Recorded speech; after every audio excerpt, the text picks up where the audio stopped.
Before we begin, thank you very much to Joseph T. for rejoining the Patreon campaign. Always good to see you back. Thank you very much for the support. Though I do feel like I shouted you out not too long ago. I do have two Josephs, so it's hard to, sometimes I get them backwards, but just a quick reminder, the way Patreon works now, you pay once you sign up, and that becomes your payment date every month after, so you get to decide when it hits your bank account. I think that's more convenient for everybody. However, it does mean that if you pop in and out of the campaign, that you might accidentally double pay some months. I want everyone to avoid that if possible, because I know if you're popping in and out, it's because you can't always afford to do it, and that's fine. You always take care of yourself before you take care of me. That's the rule of my Patreon.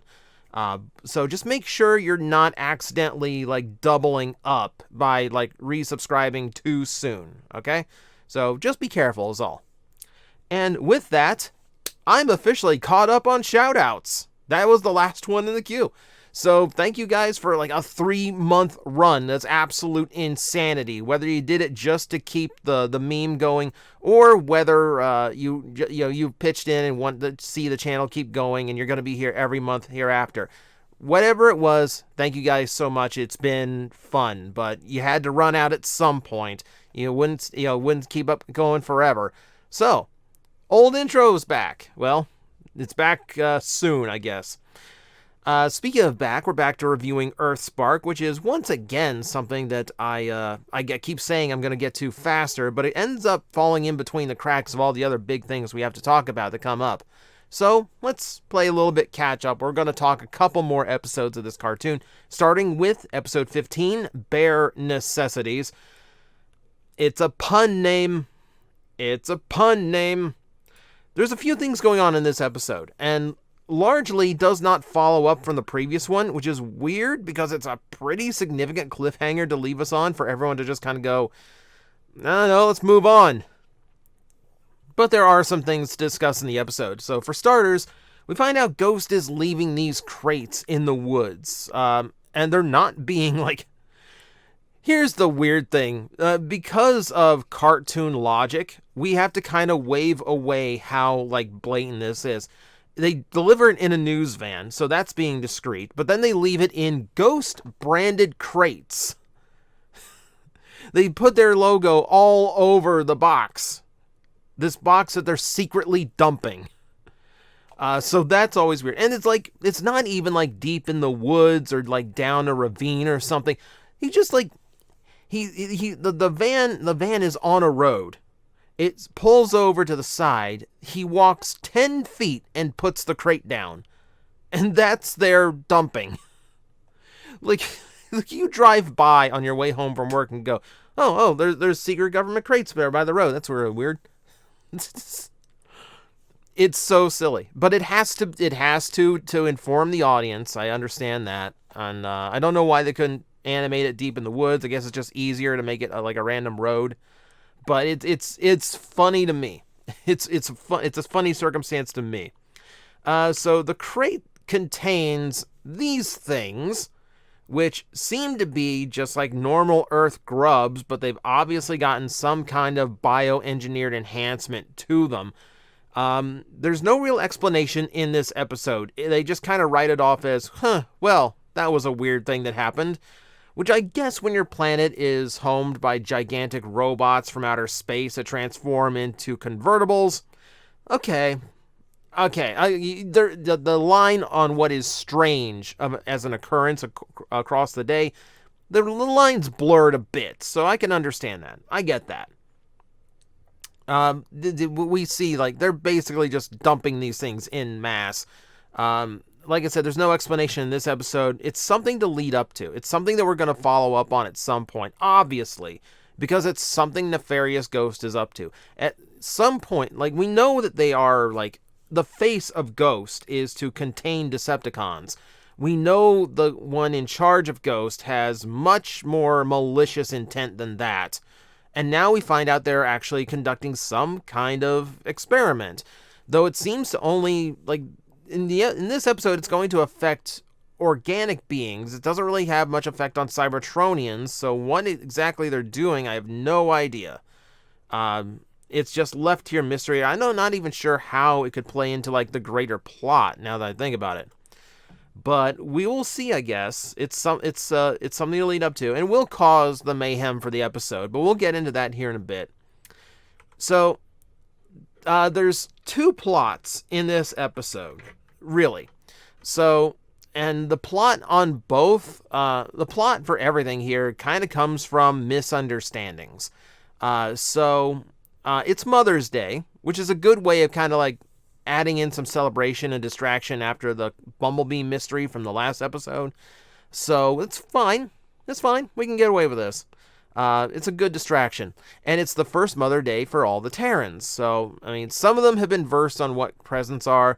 There's a song that's sung that's notably really bad, but of course it means a lot to Dot because they tried. They tried very hard. The problem comes with the two who, one who thought way too much about the present, and the other, in this case, Twitch, who really couldn't figure a present out. And the lesson here is it doesn't have to be anything big or special. It just has to be meaningful, and it has to have the right thought behind it. So when Twitch hears the suggestions of the traditionals, candies, flowers, teddy bears, Twitch goes and finds a bear. Not a teddy bear. Real bear. I guess they live on a farm, so I guess that almost makes sense as far as just like, okay, maybe Twitch didn't know the difference. Maybe Twitch does not know. This is not a pet. This is not something you bring on. No. So it's another learning episode, and another episode of misinterpretations of human culture by the Terrans. So, I mean, it leads to a shenanigans episode of getting the bear back home. And that leads to this thing. Ursa Thulu or whatever. It's a slime bear that is apparently like those worms infecting the bear, and then like it does eventually manage to separate from the bear and just become this like this slime monster. It's creepy. It's weird. It's so not Transformer. It gives the humans a nice threat to deal with. And ultimately they're the ones dealing with it. Terrans are there too, of course, but like this is a threat for the small squishy ones. And it's just bizarre. Like when you look at this and you think about, okay, something Ghost is up to caused this. And you wonder, how is this going to apply to Cybertronians? Are they working on like bioweaponry that makes a human comparable to a Cybertronian? Don't know. No idea. Certainly doesn't look like it can infect Cybertronians, whatever it is. It's just like a super weird, like alien creature episode. And it's a really bizarre plot for this show to go through when most plots are about learning what human life and society is like. But I guess it does hint that Ghost is up to even more nefarious things than we thought to begin with.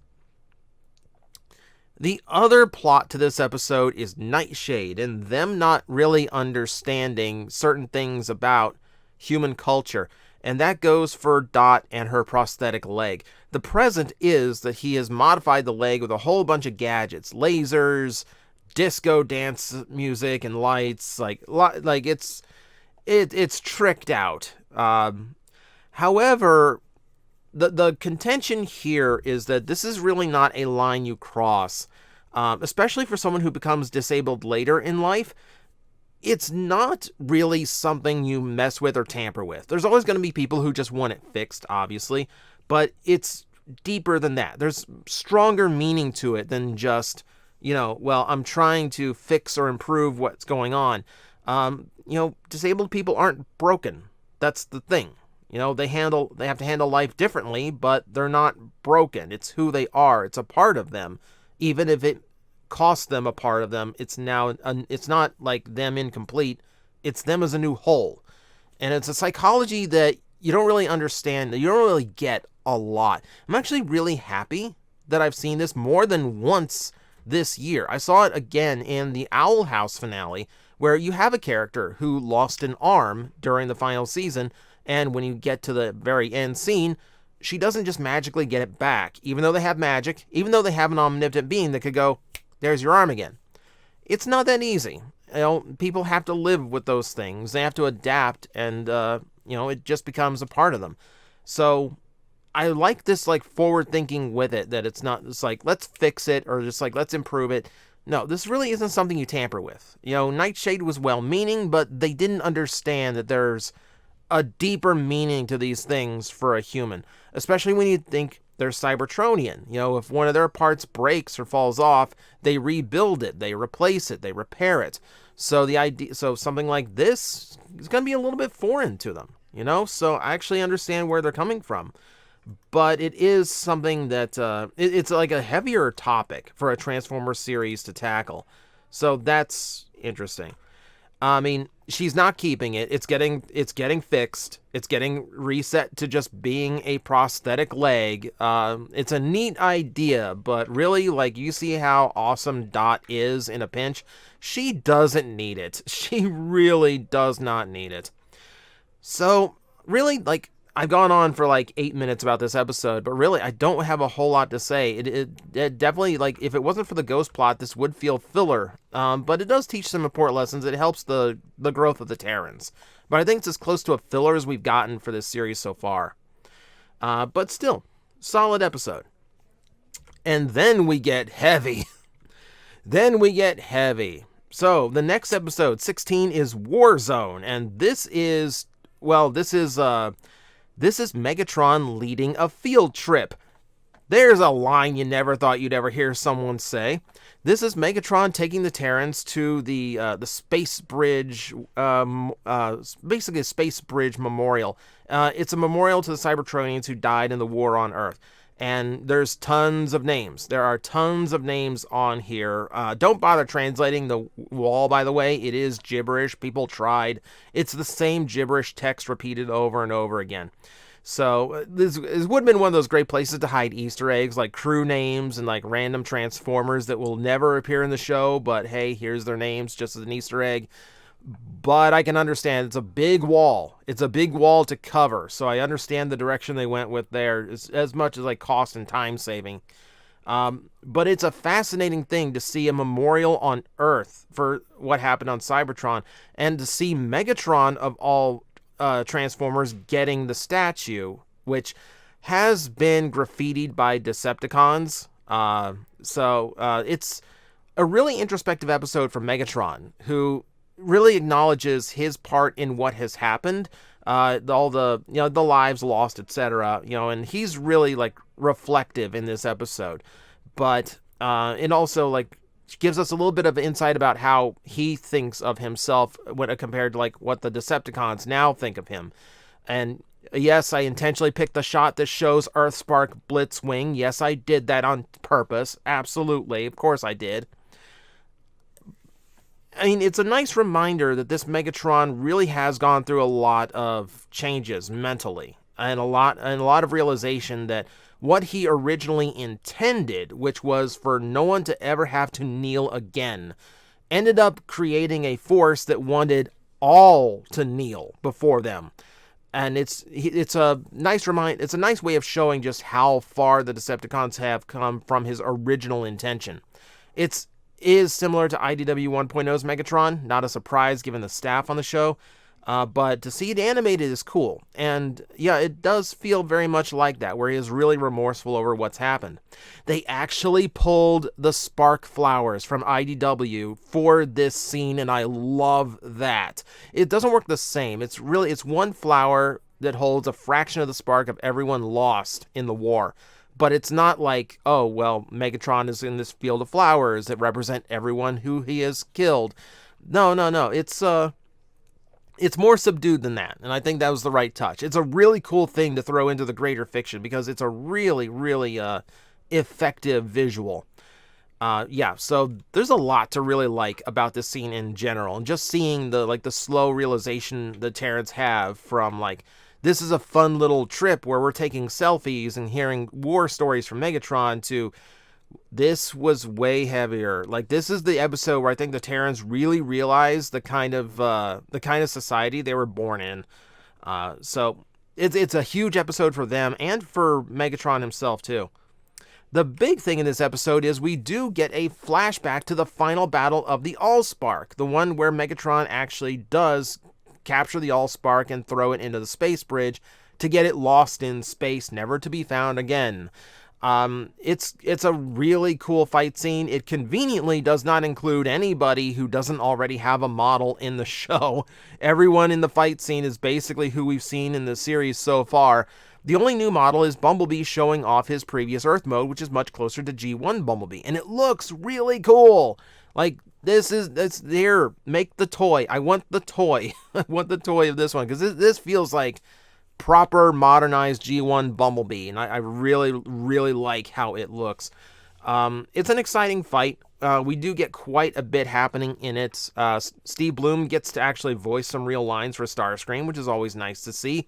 And yeah, it's just a really cool battle. There's this moment where Optimus Prime has his blaster trained on this struggle between Starscream and Megatron, as Megatron's trying to get the cube into the space bridge, despite Starscream pinning him down and Soundwave, blasting waves at him. So we're not really sure what Prime is aiming at here, but he waits for Megatron to throw it into the bridge, and he blows. And what he shoots at is the bridge itself to make sure the Allspark is lost, which sets up a few things. Not only the alliance between Optimus and Megatron, but also the possibility that the Allspark is still out there somewhere, floating around in space, and instead of being a MacGuffin everyone tracks down, it could potentially come up later in this series as a greater threat, or as the power source for a greater threat, which I think makes it, again, what I love about this series is fresh. It feels fresh and different, and that would be a different use for the Allspark than we've seen, especially in the cartoons, where it's always just a MacGuffin to track down. Here, it could actually pose a bigger threat to Transformers depending on where it landed. That's an interesting plot thread to leave hanging to me. The only thing I didn't like about this flashback is they do repeat it. They show it again, which feels like it's just filling time in an episode that had plenty to say. So I don't think it really needed to fill more time. But it does give us a chance to actually see Shockwave and Megatron's showdown over the Allspark, when Megatron still wore Decepticon brand.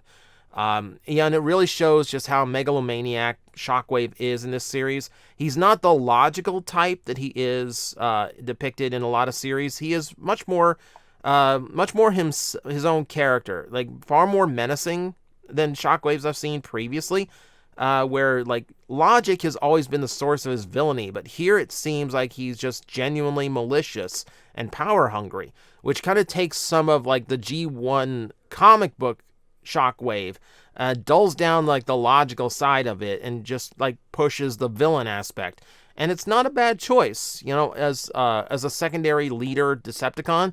It makes sense for him to go that route.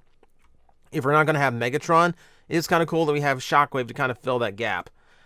We do get a great fight scene between Shockwave and Megatron, by the way. Turns out that little hook, that little thing on his hand, is not just a gun. He can use it in different ways. He can use it as a grasping claw, and then like an extended claw. Like, it's really cool. It's really cool how they've switched him up. Also, he brought a neutralizer. So the old G1 neutralizer is back in Earthspark. So that's the weapon of the episode. It pretty much works the same way. It just freezes a transformer in their place. We've seen things like that in the past. So it's a traditional weapon. It's a traditional go-to that I like seeing again. But yeah, it's a really cool fight scene. And I do like that it was, it was Moe's distraction at the end that lets Megatron actually use the neutralizer on Shockwave to defeat him. There is a side plot going on where the Terrans are actually underneath the memorial site where an old Decepticon base is. The Shockwave wants to blow up with Megatron on it. So they had to take care of that. So it's a nice little side thing for them to do to save the day. So that's cool. I like that they got something to do to kind of rescue Megatron in the memorial. But yeah, it's overall just like a really strong episode, not only for the flashback and not only to see Shockwave and Megatron duke it out, but also it shows the gravity of it, and it shows the gravity of Megatron's choice really, really well. and also gives the Terrans a chance to grow and kind of learn about where they came from and the war that they missed out on, and how their responsibility is to Cybertron as a whole. Megatron describes them as his new hope for the future, because even without the Allspark, new Transformers have been born. Transformers born of Earth that share characteristics with humans who are different from any Cybertronian before. Shockwave actually brain scans a Terran in this one and is horrified at what he sees, calls them an abomination. So we get more hints that they're not just standard Transformers. There is something very different about them that we still do not know completely, and I'm really fascinated to figure out exactly what makes a Terran tick compared to a standard Transformer. So yeah, it's a really good episode. It's a really good episode. I think it's a really strong episode that doesn't need, like, I think it's great that we're depicting a Megatron that can carry an episode as a good guy without Optimus, or without like Bumblebee being as conscious, or Optimus Prime just kind of keeping him nudged in the right direction. This is purely just Megatron trying to do something good for the Terrans. You know, it's, again, one of the more interesting aspects of Megatron in this series. So that was Warzone, probably one of my favorite episodes of this series so far. There's a lot to digest in it, just in the greater story and in what it means for the characters that got featured. So that's 2 more episodes in the books. I like how I can find these connective traits. These connected traits between episodes when I do them in these 2-episode batches. And the batches here is good intentions gone bad. You know, ultimately, Ghost's intentions are ultimately going to be to protect Earth from what they deem as a threat, whether that's Decepticons or all Cybertronians. You know, Nightshade and their present to Dot was well-intended, but misguided and misinformed. And then this episode is all about Megatron realizing, you know, like, his good intentions when he created the Decepticons that have gone wildly out of control. So yeah, it's a nice little 2-pack of episodes just about what happens when good intentions go bad. Yeah, really, really strong show. We still really enjoy it. So thank you for watching. I hope you're still watching Earthspark. If you haven't, I know like these are like super late reviews and everyone's seen it by now. But if you haven't given it a shot, please go watch. I think the show's doing some really fantastic things. So thank you guys for watching. I will see you next time. Guys, I am facing the most powerful enemy any YouTuber can face, the algorithm, and I need your help to defeat him. Hit the like button, hit the subscribe button, hit the notification bell, and leave a comment. Every time you do, we attack that algorithm and we drive it back until it can no longer defeat this channel. Thank you very much.